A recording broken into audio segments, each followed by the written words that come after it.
Olá, sejam muito bem-vindos. Eu sou a Yuka Yoshikawa, sou mãe de Lígia e Leonardo, sou reprogramadora mental e tenho o canal Mães Ansiosas. No vídeo de hoje, eu vou falar sobre como parar de brigar com seus filhos ou seu filho, com crianças em geral. Teve uma época aqui em casa que eu sentia que o clima estava muito pesado, sabe? Era uma briga atrás da outra, eu estava estressada, as crianças estavam estressadas também, a gente estava sempre brigando, discutindo, eu tinha que colocar as crianças no cantinho para pensar, é, tinha que fazer muitos combinados, sabe? Cronometrar tempo para tudo, tava assim, realmente assim, uma situação tensa, pesada, sabe? O clima não tava legal. Qualquer coisa era motivo de briga, de birra, de gritaria, chateação. E eu vi que, assim, realmente esse clima não era propício, né, assim, para as crianças crescerem de uma forma saudável e também para minha própria saúde. A gente sabe que um clima, assim, dentro de casa, de muito estresse, de muita briga, é prejudicial para o crescimento das crianças, né, para o nosso próprio bem-estar, né, e isso afeta diretamente a nossa saúde, a saúde das nossas crianças, né. Então, assim, o estresse libera cortisol e adrenalina, é aquele dispara, né, internamente, é como se fosse um botão de emergência, né? E aí todo o nosso corpo ele para atender aquela emergência. A gente sabe que isso acaba atrapalhando o desenvolvimento, né, das nossas crianças e o nosso próprio desenvolvimento também. Então, para a gente evitar essas situações de que toda hora o nosso corpo parece que em constante luta, né? Tá sempre preparado para uma batalha. E mudar, virar essa chave para que a gente consiga lidar com as situações, contornar as situações de uma forma mais tranquila, mais pacífica e harmoniosa. Parece ser difícil, né? Mas com algumas dicas aí, a gente vê que a gente pode fazer essa virada de chave, tá? E eu tô aqui nesse vídeo para compartilhar 3 dicas. Espero que possam ajudar vocês, como me ajudou bastante aqui em casa, tá bom? Primeira coisa, tá? Deixa a criança experimentar, vivenciar por ela mesma as situações, tá? Muitas vezes eu me peguei assim querendo controlar tudo que ia acontecer, sabe? E assim, isso é muito ruim, né? A gente querer controlar, tomar todas as decisões pela criança, né? Dependendo da idade, a gente tem que começar a dar um pouco mais de autonomia para a criança. Ela precisa, por si só, vivenciar, experimentar, fazer sozinha determinadas atividades, né? Então, assim, muitas vezes eu me pegava limpando alguma coisa que a criança derrubou, sendo que ela já tem condições de limpar por ela mesma, né? É lavar uma louça, é arrumar a cama, coisas pequenas, né, do dia a dia, e que a gente acaba fazendo, né, porque a gente quer fazer bem feito, quer deixar tudo arrumadinho, a casa impecável, e isso é prejudicial para o desenvolvimento da criança.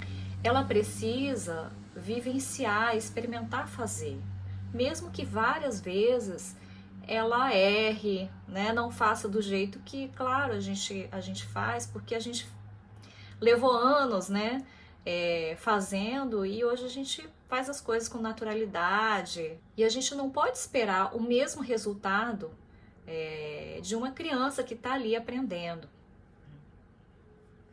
Então, assim, envolvam as crianças nas pequenas coisas do dia a dia, dê a elas pequenas responsabilidades. E assim, gente, sujou faz parte do aprendizado, tá? Ai, a criança foi limpar ali, acabou que derrubou todo o pacote de biscoito e fez a maior sujeira. E aí na próxima vez você acaba, né, pegando da mão dela o pacote de biscoito na hora de abrir, porque não quer que aconteça novamente aquilo, dela tentar abrir e derrubar todo o pacote novamente. Ao invés disso, de pegar você mesmo e fazer, né, tenha paciência, né? Ah, derramou aqui, não tem problema, vamos limpar. E aí a próxima vez, né, você já vai ter tido uma experiência anterior e vai treinar aí novamente a abrir o pacote de biscoito, né? Pode ser que derrame de novo, pode ser que sim. Mas é só assim que a criança vai aprender, vai desenvolver a coordenação motora. E a gente dando também autonomia para as crianças, elas se sentem mais empoderadas, elas se sentem mais confiantes, né? Se eu vou lá e pego o pacote de biscoito, por exemplo, na mão dela, porque ela tá derramando tudo, né? Ela vai falar, ah, eu não consigo fazer nada, né? É a mamãe que faz tudo. E aí ela se sente frustrada, né? Incapaz. E aí na próxima vez ela vai se sentir desencorajada de tentar fazer novamente, né? Aquilo, de, por exemplo, tentar abrir o pacote de biscoito novamente, né? A criança, por outro lado, também, além de se sentir frustrada, ela pode ficar nervosa, né? Porque você não tá dando espaço para ela experimentar. Olha a situação, né? Aparentemente simples, mas que muitas vezes a gente está na correria, no piloto automático e acaba pecando nesse ponto aí muitas vezes, né? Acaba fazendo pela criança coisas que elas têm condições de fazer por si só, né? E como? Fazendo, errando, repetindo, até acertar. Outra dica que eu queria compartilhar aqui com vocês, que eu venho trabalhando assim mais em mim, é contar mais histórias para as crianças. Não é só pegar um livro e ler ali por diversão, né? Isso também. Mas o que eu falo aqui é de uma forma consciente você associar pequenas histórias a determinadas situações, né? Por exemplo, alguma dificuldade que a criança esteja passando. Às vezes eu só conversando com ela, você deve fazer isso, porque você não faz aquilo. Ao invés de eu só falar, dando conselhos, se eu conto uma história que tem uma lição por trás, isso vai ficar gravado no subconsciente da criança, né? Ele ultrapassa aquele nível de consciência e é gravado na subconsciência da criança, através de histórias. Então, por exemplo, ai, meu filho chegou em casa todo chateado porque ele acha que não corre tão rápido quanto os amigos dele, né, os coleguinhas, e quando eles apostam corrida, chega por último. Poxa, que história que eu podia contar para ele para mostrar o outro lado, né, que não é sempre que ele vai perder, não. Ah, eu vou contar uma história aquela do coelho, né, da lebre e da tartaruga.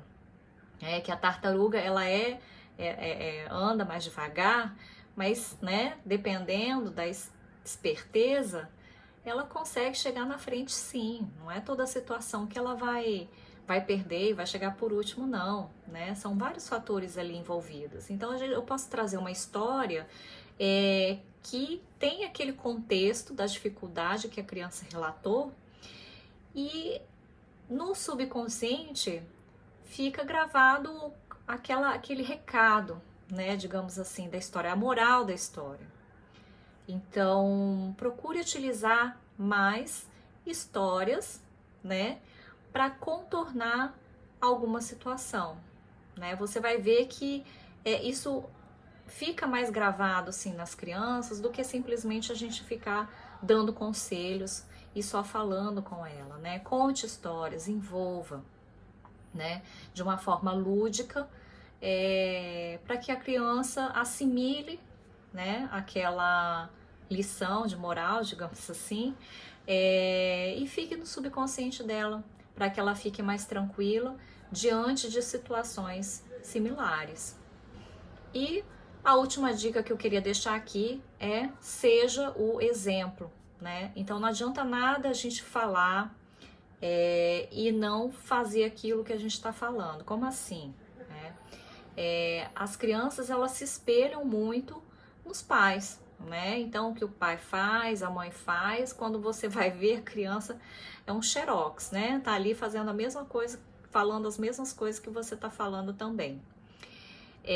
Então, você fez algum combinado, por exemplo, aqui em casa, né? Eu já falei que eu tenho um combinado da semana detox, que é sem aparelho eletrônico, né? Celular, tablet, televisão, durante essa semana detox. Uma vez por mês a gente faz isso aqui em casa.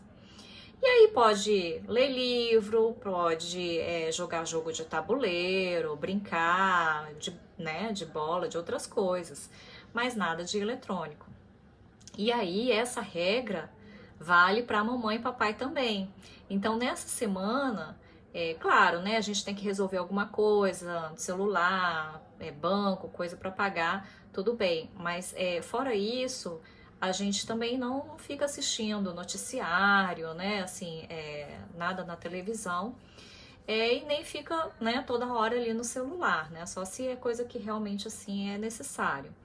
E a gente procura realmente dar mais atenção aí às crianças nessa semana, brincar de jogos, né, é um tempo que, assim, a gente acaba conversando mais também, né? As crianças se abrem mais com a gente, né? A gente tem um pouquinho, dá uma atenção plena às crianças durante essa semana. Isso teria que ocorrer, claro, né? Com uma maior frequência. E aí vai de família a família, conforme o tempo que tem disponível, né?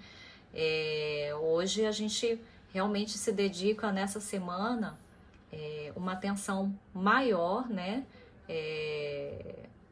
Para essas atividades. E aí, o que acontece? A regra vale também pra gente, nós somos os exemplos, né? Então não vou falar para elas que, não, nada de televisão, tablet, celular, e eu tô lá, ó, direto no celular, já assistindo TV e não sei o que, tudo no eletrônico, né? Alienada ali no mundo virtual. Não. A regra, então, vale para mim também. Não tô falando que tudo a gente tem que fazer igual as crianças, né? Mas algumas coisas a gente tem que mostrar o exemplo, né? Então, tudo a gente consegue conversar, explicar para as crianças, claro, situações que a gente precisa resolver alguma coisa e tal, mas mostrar para elas que estamos junto, entendeu? Assim, eu também cumpro o combinado que eu faço com elas. Não, essa semana eu vou dedicar, a gente vai brincar mais, a gente vai, né, fazer mais coisas juntas e tal. E aí eu vou lá e cumpro o meu combinado. Então era isso, espero que tenham gostado das dicas, tá? Compartilhe com as pessoas queridos e, né, que de repente estão nessa situação aí de muita tensão, muito estresse dentro de casa e quer trazer mais leveza, mais paz mesmo, né, nos relacionamentos aí com as crianças e com o marido, tá bom? Um beijo grande e até o próximo vídeo.